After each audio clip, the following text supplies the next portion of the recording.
July 27, 1940, Butler, Pennsylvania. The telegram sat on Karl Probst's desk for exactly 11 minutes before he picked up the phone. The American Bantam Car Company, a struggling manufacturer of economy vehicles nobody wanted, was asking him to do the impossible: design a military reconnaissance vehicle. Quarter-ton payload, four-wheel drive, maximum height 40 inches, complete working prototype in 49 days. The Army's deadline wasn't a suggestion, it was a dare. Probst, a freelance automotive engineer who had designed tractors and commercial vehicles, understood what the telegram didn't say. Every major manufacturer had looked at the Army specifications and walked away. Ford said it couldn't be done. Willys Overland, a manufacturer with actual experience building four-wheel drive vehicles, said they needed at least 120 days. Bantam, facing bankruptcy and desperate for any lifeline, said yes before understanding what yes meant. Harold Christ, Bantam's chief engineer, knew his company lacked the resources to design the vehicle in-house, so he called Karl Probst, a 41-year-old engineer who had worked for several automobile manufacturers before going independent. Probst was in Detroit when Christ's telegram arrived. He had exactly 1 day to get to Butler, Pennsylvania, review the requirements, and decide if he would stake his reputation on solving an impossible problem. Probst arrived at Bantam's small factory on July 17, 1940. What he found was worse than he'd imagined. Bantam had no engineering department. Their factory was designed for small economy cars, not military vehicles. Their financial situation was so precarious that they couldn't afford to pay Probst up front. He would work on commission, paid only if the Army accepted the design. But Probst saw something Bantam's management didn't. The specifications, while extreme, weren't actually impossible. They just required abandoning every conventional assumption about automobile design. Traditional car frames were built for comfort and cargo capacity. Probst realized the military vehicle needed to be the frame. Instead of a chassis carrying a body, the entire vehicle would be a structural unit where every component contributed to strength. Conventional differentials were heavy and fragile. Probst specified Spicer units, rugged four-wheel drive components originally designed for commercial trucks, scaled down and reinforced. Standard engines were cast iron, heavy but reliable. The timeline didn't allow for custom engine design. Probst chose a Continental four-cylinder engine already in production, modified only slightly for military use. The stroke of genius was realizing that limitations could become advantages. The 40-inch height restriction meant the hood had to be low. That meant the engine had to mount at an angle, which meant the center of gravity stayed low, which improved stability on slopes. The 80-inch wheelbase kept weight down and improved maneuverability. But it also meant the vehicle would be inherently unstable at speed. Probst compensated with a wider track, 49 inches, creating a stability footprint that allowed the short wheelbase to work. He sketched the first drawings in pencil on engineering paper in Bantam's cramped office. No computer modeling, no wind tunnel testing, just calculations, mechanical understanding, and faith that physics would cooperate. The Army had specified 3 seats. Probst designed 4, with the rear seat removable to convert the space for cargo or a machine gun mount. The fold-flat windshield created a clean profile for air transport, but also protected the occupants when up and the gun when down. He presented the preliminary drawings to the Army on July 22, 5 days after arriving in Butler. Lieutenant Colonel Byron Q. Jones, presiding over the Technical Review Board, studied the sketches with the expression of a man expecting failure. The Army had been burned before by contractors promising miracles and delivering excuses. But Probst's drawings showed something Jones hadn't expected. detailed stress calculations, material specifications, weight distribution analysis. This wasn't a hopeful sketch, it was a functional design that could actually be built. Jones asked the question that would determine everything. Can you deliver a working prototype in 49 days? Probst's answer was carefully constructed. If you approve these drawings today, and if Bantam can source components within 2 weeks, and if nothing major breaks during testing, yes. 3 ifs. Jones approved the contract for $1,800 to build 1 prototype, with additional payment contingent on Army acceptance. What followed was industrial improvisation on a scale that foreshadowed America's entire wartime production effort. Bantam's factory had never built anything like this, so Probst essentially set up a custom engineering shop inside their building, pulling workers from the regular production line and teaching them military vehicle construction in real time. The Continental engine arrived August 5th, 13 days into the project. Probst discovered immediately that the mounting points didn't align with his frame design. Rather than wait for custom engine mounts, which would have consumed weeks, he designed an adapter plate that bolted to existing Continental mounting points and created new attachment points for Bantam's frame. The Spicer 4-wheel drive components arrived piecemeal throughout August. The front axle came first. The transfer case arrived 3 days later. The rear axle was delayed by a supplier issue and didn't arrive until August 17th, 30 days into the build. Each delay forced improvisation. Probst couldn't wait for all components to arrive before beginning assembly, so he built the vehicle in modules, fabricating and test-fitting sections independently, then integrating them as parts arrived.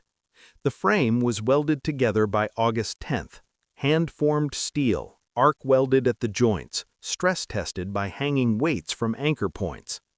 Probst's calculations predicted the frame could support 3,000 pounds. Testing showed 3,200 pounds before deformation. The safety margin would prove critical. By August 20th, the vehicle existed as a rolling chassis, no body, no seats, no windshield, but 4 wheels, an engine, transmission, and steering. Probst test drove it around Bantam's parking lot, checking steering response and brake function. The body presented a unique challenge. Sheet metal stamping required dies, which required time Probst didn't have. So he specified hand-formed panels, shaped by Bantam's metalworkers using hammers, English wheels, and wooden forms. Each body panel was unique, fitted to the prototype frame with adjustments made on the spot. The hood was particularly problematic. It needed to provide engine access, but also remain secure during rough terrain driving. Probst designed a 2-piece hood with piano hinges and spring-loaded latches.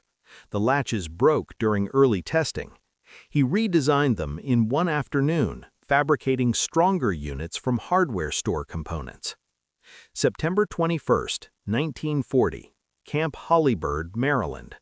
The prototype sat in a gravel lot surrounded by Army evaluators who had seen countless contractor promises evaporate on first contact with military testing. Bantam had delivered on the 49-day deadline with 0 hours to spare. The vehicle had been driven from Butler to Maryland, 250 miles, with only 1 breakdown, a loose electrical connection that was repaired roadside in 15 minutes. The testing protocol was deliberately destructive. The Army wanted to know not if the vehicle would break, but when and how. First test, load capacity. The specification called for 660 pounds. The Army loaded 1,200 pounds of sandbags into the vehicle. Probst watched the suspension compress but hold. The evaluators added another 200 pounds, still functional. At 1,600 pounds, more than twice the specified load, the vehicle sagged noticeably but remained drivable. Second test, slope climbing. Camp Hollybird's test hill featured a 60% grade, the maximum the specification required. The prototype climbed it in second gear without hesitation. The evaluators pointed to a steeper section, approximately 70% grade. Probst drove up that too, the engine laboring but never stalling. Third test, obstacle crossing. The course included a trench 18 inches deep, a vertical wall 18 inches high, and a 40% side slope. The prototype navigated all three. The vertical wall climb was particularly impressive. The vehicle approached at an angle, one front wheel climbing while the opposite rear wheel maintained traction, the chassis twisting but never grounding out. Fourth test, durability. 3 soldiers drove the prototype for 3,500 miles over 2 weeks, deliberately seeking the worst terrain they could find. Mud bogs, rocky trails, creek crossings, sand. The vehicle suffered 2 mechanical failures, a broken leaf spring, which was expected and easily replaced, and a cracked engine mount, which Probst reinforced with additional welding. Colonel Arthur W. Harrington, one of the Army's senior vehicle evaluators, wrote in his assessment report, "This vehicle represents a significant advance in military automotive design. It demonstrates mobility characteristics superior to any reconnaissance vehicle currently in service with any Army worldwide. Recommend immediate production contract pending competitive evaluation." The competitive evaluation clause was politics. The Army couldn't sole source a production contract to Bantam, a company on the edge of bankruptcy. So they did something simultaneously brilliant and ruthless. They gave Bantam's complete technical drawings to Willys, and Ford and asked them to submit their own designs for comparison. Probst was furious. Bantam had delivered exactly what the Army requested on an impossible timeline and now faced competition from manufacturers who were essentially copying his homework. But the War Department's logic was coldly practical. America might need tens of thousands of these vehicles. Bantam couldn't produce at that scale. Ford and Willys could. Willys Overland submitted their prototype, the Willys Quad, in November 1940. It was heavier than Bantam's design, 2,030 pounds compared to 1,840 pounds, but featured a more powerful engine, the 60-horsepower Willys Go Devil 4-cylinder. Ford submitted their prototype, the Ford Pygmy, which was essentially Bantam's design with minor modifications. The Army ordered 1,500 vehicles split among all 3 manufacturers for extended field testing. Bantam received an order for 1,500 units, Ford got 1,500, Willys got 1,500.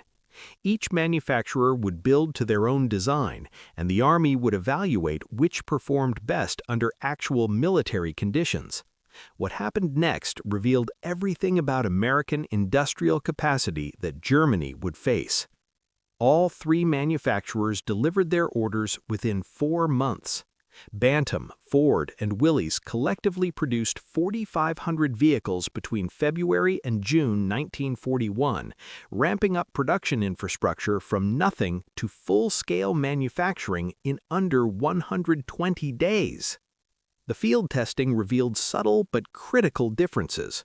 Bantam's design was lightest and most maneuverable, but the Continental engine was underpowered for some applications. Ford's design was robust and easy to maintain, but slightly heavier than optimal. Willys' design, with the Go Devil engine, provided the best power-to-weight ratio and performed exceptionally well in steep terrain. In July 1941, the Army made its decision. The production vehicle would combine the best features of all 3 designs, primarily based on Willys' chassis and engine, with modifications from Ford and Bantam. Willys Overland would be the primary manufacturer. Ford would produce under license to ensure supply. The standardized design, designated the Willys MB Military B model, would become the definitive Jeep. But the vehicle the world would come to know was Karl Probst's creation, refined through competition but fundamentally unchanged from the prototype he had sketched in 7 weeks. The name Jeep itself was military slang of uncertain origin. Some claimed it derived from GP, General Purpose Vehicle, though the military designation was actually Truck 1/4 Ton 4x4. Others traced it to Eugene the Jeep, a character from the Popeye comic strip, known for being small but capable of extraordinary feats. By late 1941, soldiers called it the Jeep, and the name stuck. Production ramped up with Pearl Harbor. In 1941, Willys and Ford built 8,598 Jeeps. In 1942, 107,536.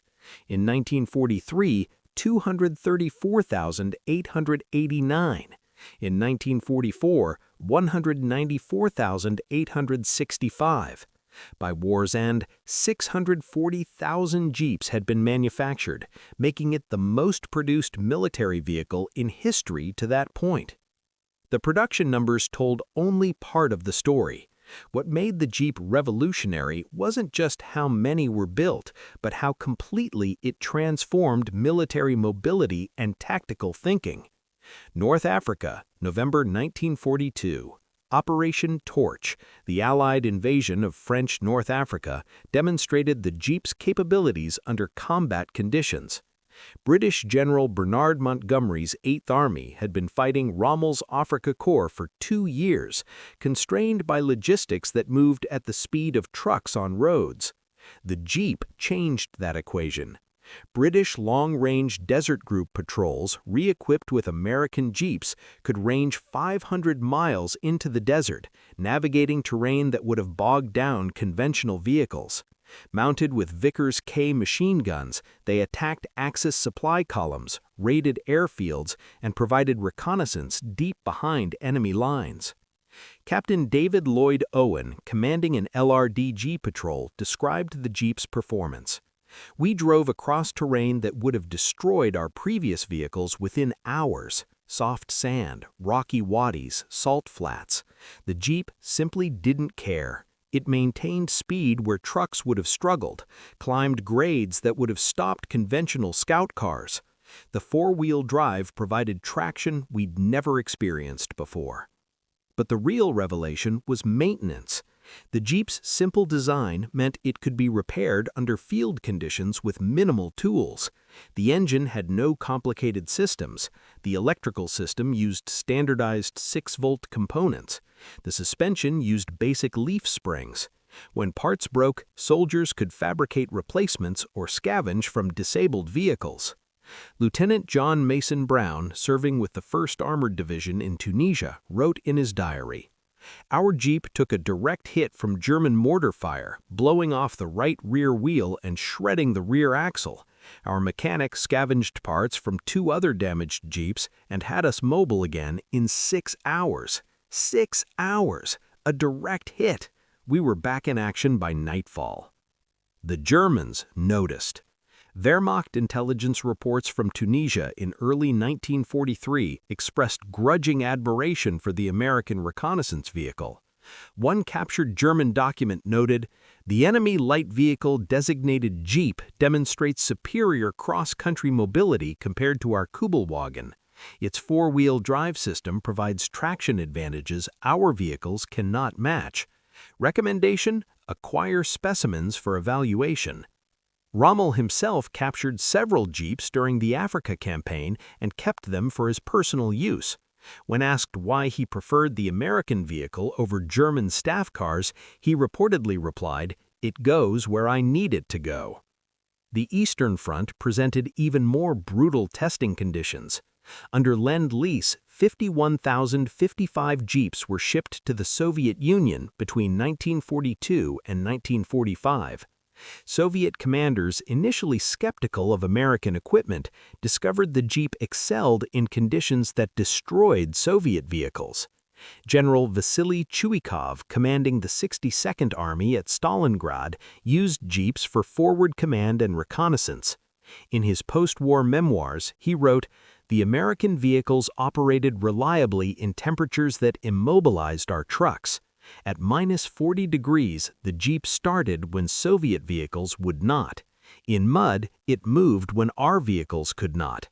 Under fire, it survived damage that would have destroyed lighter reconnaissance vehicles. The Jeep's simplicity proved advantageous in Soviet conditions. Red Army mechanics, often working without proper tools or facilities, could maintain Jeeps with improvised parts. The 24-volt electrical systems common in Soviet vehicles could be adapted to the Jeep's 6-volt system with basic field modifications. Soviet reconnaissance units mounted Jeeps with captured German MG-42 machine guns, PTRD anti-tank rifles, and even light mortars, creating improvised gun trucks that combined mobility with firepower. Guards Captain Alexander Pokrishkin described his unit's adapted Jeeps as cavalry that could fight tanks. The Pacific Theater presented different challenges. Jungle terrain, coral beaches, steep volcanic terrain, and tropical climate tested the Jeep in ways European battlefields never could. Marines landing on Guadalcanal in August 1942 brought Jeeps ashore in the initial assault waves, using them to establish command posts and supply lines before heavier vehicles could be landed. The Jeep's light weight allowed it to cross coral reefs and sandy beaches that bogged down trucks. Its narrow track enabled navigation through jungle trails. Its open design provided ventilation in tropical heat, and its simple engine design resisted the corrosive effects of salt air better than more complex vehicles. But the Pacific also revealed limitations. Jeeps couldn't carry enough ammunition or supplies for sustained operations. The open design exposed occupants to snipers. The gasoline engine was vulnerable to Japanese anti-vehicle tactics, particularly Molotov cocktails and magnetic mines. Marines adapted. They armored Jeeps with scavenged steel plate, reducing mobility but increasing protection. They mounted .50 caliber machine guns, 37mm anti-tank guns, and even flamethrowers. The Jeep evolved from reconnaissance vehicle to mobile weapons platform, limited only by soldiers' ingenuity. Corporal Mitchell Page, Medal of Honor recipient for actions on Guadalcanal, commanded a machine gun section that used Jeeps to rapidly reposition weapons during Japanese night attacks. We could displace faster than the Japanese could adjust their attack. Fire from one position, load the guns on Jeeps, move 200 yards, set up again, fire. The mobility kept us alive. The engineering that made this adaptability possible traced directly back to Probst's original design decisions in 1940. The flat rear deck could accept different cargo configurations. The fold-down windshield provided clear fields of fire. The simple frame structure allowed mounting points for improvised equipment. The robust powertrain could handle additional weight. By 1943, the Jeep had evolved from reconnaissance vehicle to universal military platform. Beyond the standard model, variants proliferated. Ambulance Jeeps with litter racks, wire-laying Jeeps for communications, snow-equipped Jeeps with skis, amphibious Jeeps with sealed hulls and propellers. The most unusual variant was the airborne Jeep. Paratroopers needed vehicles, but dropping a standard Jeep from a C-47 transport aircraft resulted in catastrophic impact damage. Engineers at Ford designed a partially disassembled Jeep that could be packed into special crates and parachuted. Airborne units could reassemble the vehicle in under 4 hours using basic hand tools. The D-Day landings on June 6, 1944, involved thousands of Jeeps.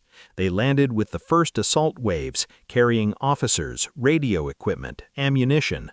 Photographs from Omaha Beach showed Jeeps driving through surf, climbing the beach exits, navigating through obstacles under fire. Captain John Robert Slaughter, 29th Infantry Division, landed on Omaha Beach in the first wave. His account described Jeeps as critical to establishing control amid chaos.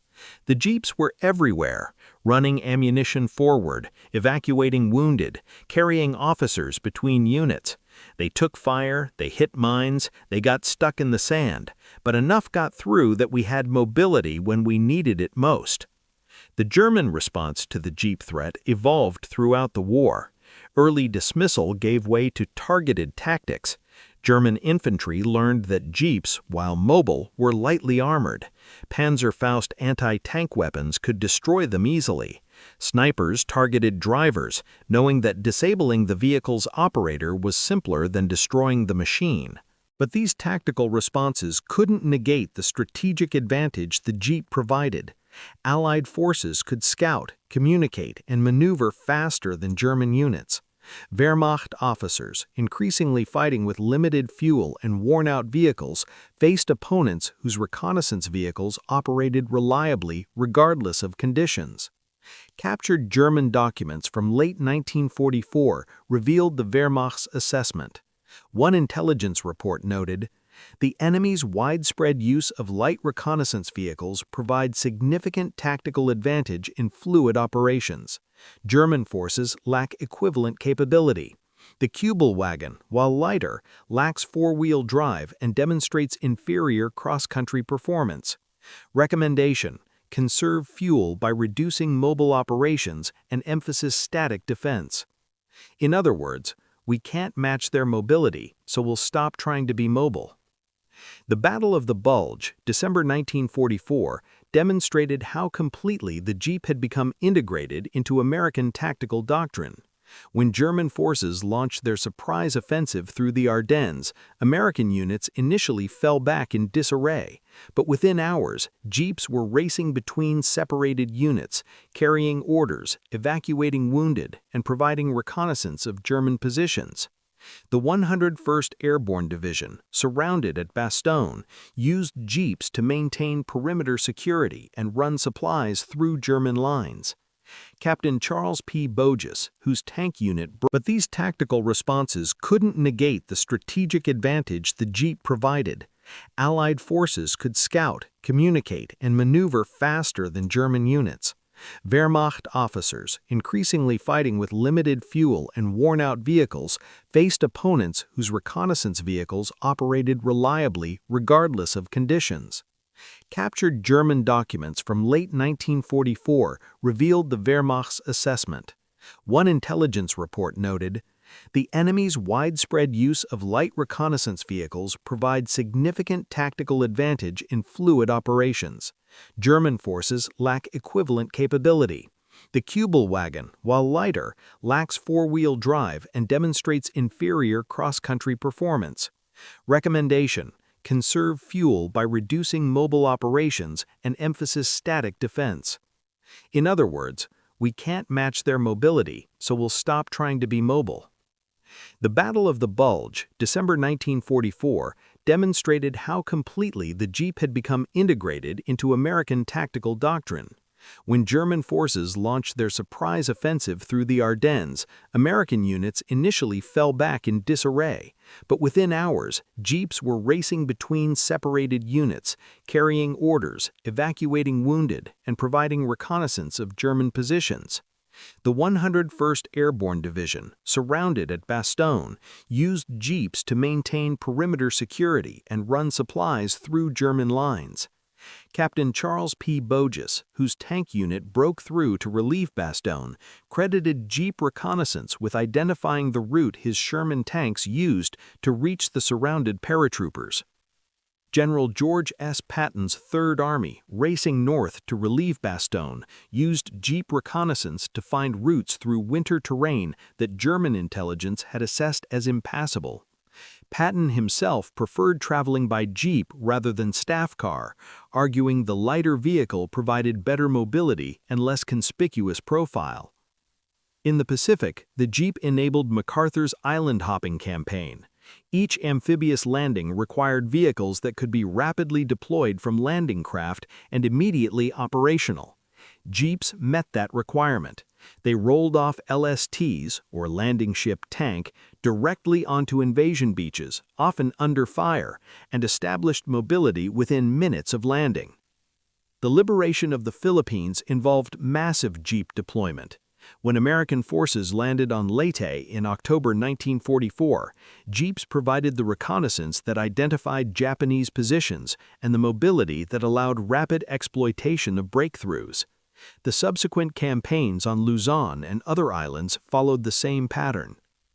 Marine Sergeant John Basilone, Medal of Honor recipient, commanded machine gun sections on Iwo Jima that used jeeps to move weapons between defensive positions.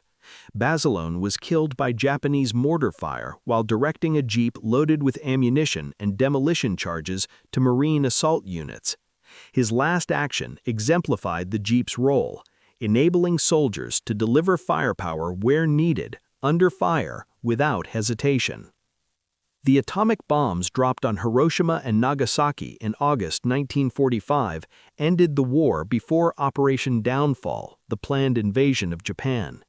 Military historians have noted that the invasion plan allocated 50,000 jeeps for the initial assault waves, a number that reflected how completely the vehicle had become indispensable to American military operations. Karl Probst, whose 49-day design sprint had created this icon, received remarkably little recognition during the war. Bantham's financial troubles meant he was never fully compensated for his work. After the war, Willys Overland registered Jeep as a trademark and dominated the civilian market. Ford built Jeeps under license but moved on to other products. Bantam Car Company went bankrupt in 1956. Probst himself rarely discussed his role in the Jeep's creation. When interviewed in the 1960s, he characterized the design work as straightforward engineering. "The Army told me what they needed, I gave them what they asked for. That others found it useful is gratifying, but it was simply a matter of solving a mechanical problem." This understated assessment obscured the creative brilliance behind the solution. Probst had faced an impossible deadline with inadequate resources and no room for error. His response had been to strip automobile design to its essential functions and rebuild from first principles. The result was a vehicle that redefined what light military transport could accomplish. The post-war world demonstrated the Jeep's versatility extended far beyond military applications. Willys Overland introduced the civilian CJ model in 1945, marketing it to farmers, ranchers, and outdoor enthusiasts. The vehicle found immediate acceptance. Farmers used Jeeps for field work, discovering the power takeoff could drive various agricultural implements. Ranchers used them for fence maintenance and livestock management. Utility companies used them to access remote infrastructure. The Jeep became a cultural symbol of American resourcefulness and capability. It appeared in movies, advertisements, and popular consciousness as the vehicle that helped win the war. Surplus military Jeeps flooded the civilian market, selling for $250 to $500, providing affordable transportation to thousands of veterans. Internationally, the Jeep's influence extended even further. Countries worldwide licensed the design or created local variants. In Japan, Toyota's Land Cruiser traced its origins to Japanese experience with captured American Jeeps during the Pacific War. Land Rover in Britain developed its iconic 4x4 specifically to compete with surplus Jeeps flooding the European market. The Soviet Union, which had received thousands of Jeeps under Lend-Lease, developed the Gaz-69, a near copy of the Willys design for Soviet military and civilian use. Even countries that had fought against America adopted Jeep-inspired designs for their own military forces. The engineering principles Probst had pioneered became standard for light military vehicles: body-on-frame construction for durability, simple mechanical systems for field maintenance, four-wheel drive for mobility, and modular design for adaptability. These principles influenced military vehicle design for the next 70 years. Modern military vehicles like the Humvee, which replaced the Jeep in U.S. military service in the 1980s, incorporated the same fundamental concepts: go-anywhere mobility, reliable mechanical systems, and platform adaptability. The Humvee was larger, more powerful, and more complex, but the core design philosophy traced directly to Probst's 1940 prototype. The final assessment of the Jeep's impact came from those who had fought with and against it. General Dwight Eisenhower, Supreme Commander of Allied forces in Europe, identified the Jeep as one of the three most important tools of victory, alongside the Dakota C-47 transport aircraft and the atomic bomb. Soviet Marshal Georgy Zhukov, in post-war interviews, credited Lend-Lease Jeeps with enabling the Red Army's offensive operations from 1943 onward. German Field Marshal Gerd von Rundstedt, captured at war's end, was asked what single piece of Allied equipment had most impressed him. His answer: the Jeep. It gave your forces mobility we could never match. Your soldiers could go anywhere, communicate anywhere, fight anywhere. We became road-bound. They operated cross-country.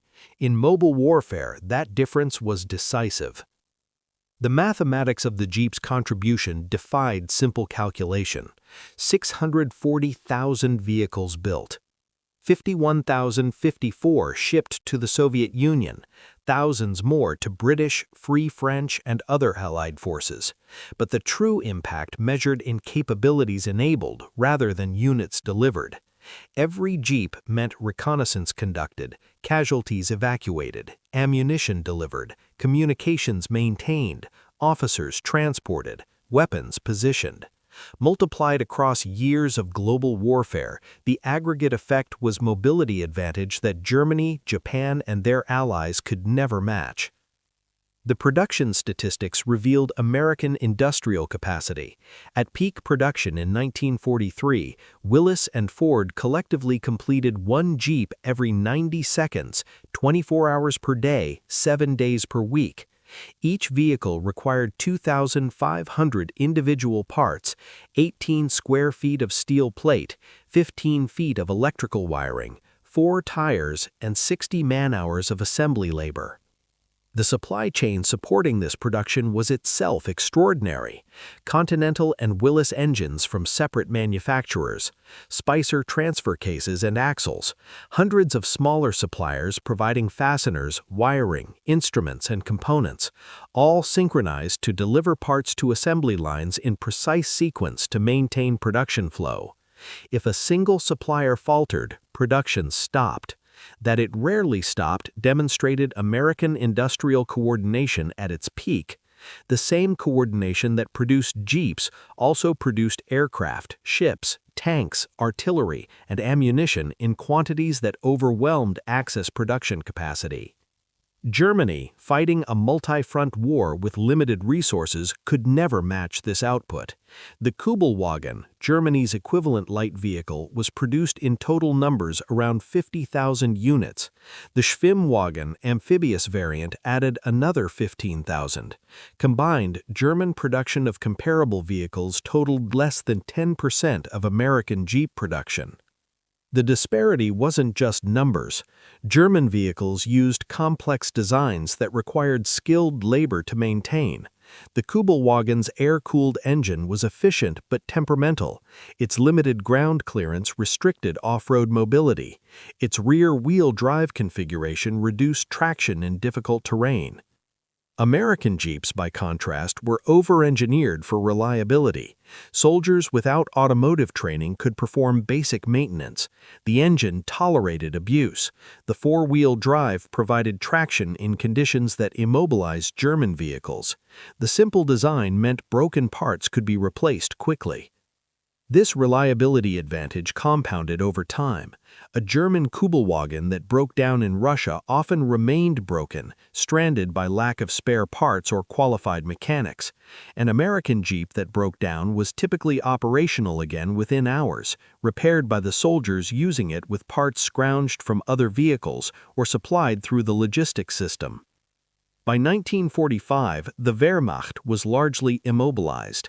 Fuel shortages, mechanical breakdowns, and Allied air superiority had reduced German forces to static defense. American forces, by contrast, ranged freely, their mobility enabled by tens of thousands of Jeeps that functioned regardless of conditions. The human stories behind these numbers revealed the Jeep's intimate connection to individual survival and success. Second Lieutenant Audie Murphy, America's most decorated soldier, credited a Jeep with saving his life during his Medal of Honor action in January 1945. While directing artillery fire from a burning tank destroyer, Murphy was wounded and withdrew to a Jeep which he used to escape when German infantry overran his position. Major Richard Winters, whose leadership of Easy Company, 506th Paratrooper Infantry Regiment, was later chronicled in Band of Brothers, used Jeeps extensively for reconnaissance throughout the European campaign. In his memoir, Winters described the Jeep as the vehicle that let me see the battlefield and command from where I needed to be. Technician 5th grade Desmond Doss, a conscientious objector who served as a medic and received the Medal of Honor for his actions on Okinawa, used Jeeps to evacuate wounded soldiers under fire. The vehicle's ability to navigate rough terrain under combat conditions meant casualties reached aid stations faster, increasing survival rates. These individual stories, multiplied across millions of soldiers, revealed the Jeep's strategic importance. It wasn't just that the vehicle performed well, it was that it performed reliably, consistently under conditions that destroyed other vehicles. This reliability created confidence. Soldiers knew the Jeep would start, would climb the hill, would carry the load, and would bring them home. The Germans never developed equivalent confidence in their vehicles. Wehrmacht soldiers walked more often than they rode. German officers commandeered civilian vehicles which broke down under military use. The contrast with American forces, where even junior officers had access to reliable transport, created a tactical asymmetry that German commanders couldn't overcome. In the final accounting, the Jeep represented something beyond automotive engineering. It symbolized American industrial democracy, mass production of sophisticated technology made reliable enough that average soldiers could operate and maintain it without specialized training. This democratization of capability defined American military effectiveness. Germans might have individual soldiers with superior training or weapons with superior design, but Americans had systems that worked, reliable equipment, abundant supplies, and logistics that delivered both to where they were needed.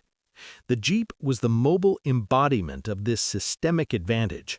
It wasn't the best designed vehicle theoretically possible. It was the best vehicle that could be mass-produced, maintained by ordinary soldiers, and operated reliably under combat conditions. That practical optimization made it more effective than any theoretically superior design that existed only in limited numbers or required expert maintenance. Karl Probst understood this instinctively in 1940. The Army's specifications weren't asking for the ultimate reconnaissance vehicle. They were asking for a vehicle that could be built quickly, produced in quantity, and used effectively by soldiers with minimal training. Probst delivered exactly that. His design is optimized for manufacturing simplicity, using commercially available components wherever possible. It prioritized reliability over performance, accepting lower top speed for better durability. It emphasized adaptability, creating a platform that could be modified for various roles. Every design choice favored practical utility over theoretical perfection. The result was a vehicle that could be produced faster than the Germans could destroy them. By war's end, American forces had lost approximately 25,000 Jeeps to enemy action, accidents, and wear, but production had delivered 640,000. The Germans destroyed one, another 25 rolled off assembly lines. This was the arithmetic of industrial warfare. Germany fought brilliantly with inadequate resources. America fought competently with overwhelming resources. The Jeep wasn't what won the war, it represented the industrial capacity that made Allied victory inevitable. In Butler, Pennsylvania, where Probst had sketched the first drawings, a small monument stands near the former Bantam factory site. The plaque reads, "Here was born in 1940 the vehicle that helped win World War II." The tribute is modest, appropriate for a vehicle whose greatest virtue was understated competence. Probst died in 1963, never wealthy from his creation, never famous beyond automotive engineering circles. His obituary in the Detroit Free Press was 4 paragraphs. It mentioned he had designed various commercial vehicles. It noted he had consulted for several manufacturers. It mentioned, almost in passing, that he had contributed to early Jeep development. The understatement was perfect. Probst had created an icon in 49 days, not through genius inspiration, but through disciplined engineering, understanding the problem, stripping away unnecessary complexity, and solving for what mattered. The Jeep succeeded because it was designed not for what would be impressive, but for what would work. By 1945, German pilots who had mocked American bombers as flying fortresses destined to die no longer flew. German tankers who had dismissed American tanks as inferior no longer fought. But the German soldiers who had encountered American Jeeps, who had watched them navigate terrain German vehicles couldn't cross, who had fired at them only to watch them speed away, understood. The Jeep didn't represent American military supremacy. It represented something more fundamental, the marriage of industrial capacity and practical design that turned resources into overwhelming capability. One engineer, 49 days, a vehicle that changed how armies moved. The thunder of war eventually faded, but the Jeep remained, rolling across battlefields and farms, mountains and deserts, wherever humans needed to go farther than they could walk. The legacy of those 49 days in 1940 wasn't measured in miles driven or loads carried. It was measured in possibilities created, mobility where there had been stagnation, capability where there had been limitation, victory where there had been doubt. The Germans laughed at American equipment in 1940. By 1945, they weren't laughing. The Jeep, like the Thunderbolt, like the Liberty ship, like every tool that won the war, had spoken. And what it said was simple. American industry builds solutions. Fast, reliable, overwhelming. Karl Probst's mad idea wasn't mad. It was inevitable. When industrial capacity met practical need with a deadline that couldn't be moved, the result was a vehicle that defined an era and changed warfare forever. The sky belonged to American fighters, the seas belonged to American ships, but the ground, every inch of it, belonged to the Jeep.